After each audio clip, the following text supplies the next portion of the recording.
বলতে চাই, সরিষার মধ্যে ভূত রেখে এই অন্তর্বর্তীকালীন সরকার কোনো কিছু অর্জন করতে পারবে না। জেনে রাখবেন, চাপ দিচ্ছি না সরকারের উপরে, ছাত্র জনতা এখনো আন্দোলনে আছে, তাদেরকে নিয়ে যথাযথ ইন্টারোগেশন করা হবে। আমরা অন্তর্বর্তীকালীন সরকারের হাতকে শক্তিশালী করতে চাই, তাদেরকে আমরা সহযোগিতা করতে চাই। আমি বলতে চাই, সরিষার মধ্যে ভূত রেখে এই অন্তর্বর্তীকালীন সরকার কোনো কিছু অর্জন করতে পারবে না। জেনে রাখবেন, চাপ দিচ্ছি না সরকারের উপরে, ছাত্র জনতা এখনো আন্দোলনে আছে, তাদেরকে নিয়ে যথাযথ ইন্টারোগেশন করা হবে। ডিবি হারুন কোথায়, এই মনিরুল কোথায়, তাদেরকে জনতার সামনে উপস্থিত করতে হবে, গ্রেফতার করতে হবে, তদন্ত করতে হবে, ইন্টারোগেশন করতে হবে। শত শহীদের রক্তের অঙ্গীকার। সুতরাং রাস্তায় থাকতে হবে, আন্দোলনরত থাকতে হবে, এই সমস্ত ক্রিমিনালদেরকে গ্রেফতার করে তাদের বিচারের ব্যবস্থা করতে হবে। আমরা অন্তর্বর্তীকালীন সরকারের হাতকে শক্তিশালী করতে চাই, তাদেরকে আমরা সহযোগিতা করতে চাই।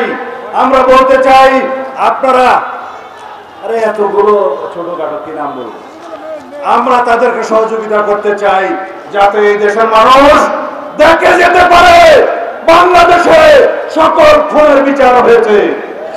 এদেশের মানুষ দেখে যেতে পারে সকল শহীদের প্রতি ফোঁটা রক্তের আমরা বিচার করতে পেরেছি। এদেশের মানুষ দেখে যেতে চায় এই অন্তর্বর্তীকালীন সরকার বাংলাদেশের এই স্বাধীনতার জন্য, নতুন বিজয় দিবসের জন্য যারা রক্তদান করেছে তাদের অঙ্গীকারের প্রতি শ্রদ্ধা পোষণ করেছে।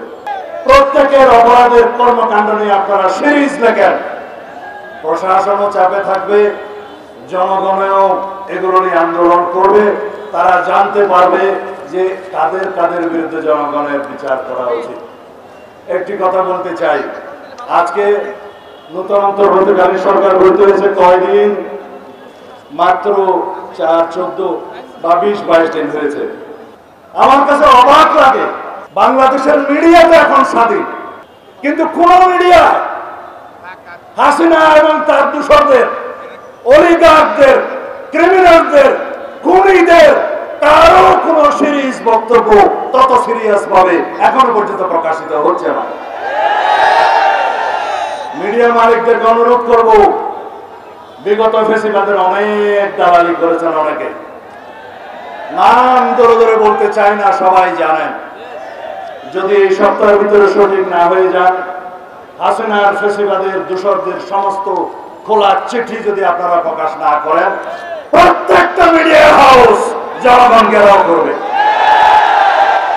সংবাদপত্রের সকল সংবাদকর্মীকে অনুরোধ জানাই, মালিকের চাকরি করবেন না, চাকরি করবেন এই দেশের জনগণের, দায় সুদ করবেন এই দেশের শত সহস্র শহীদের রক্তের।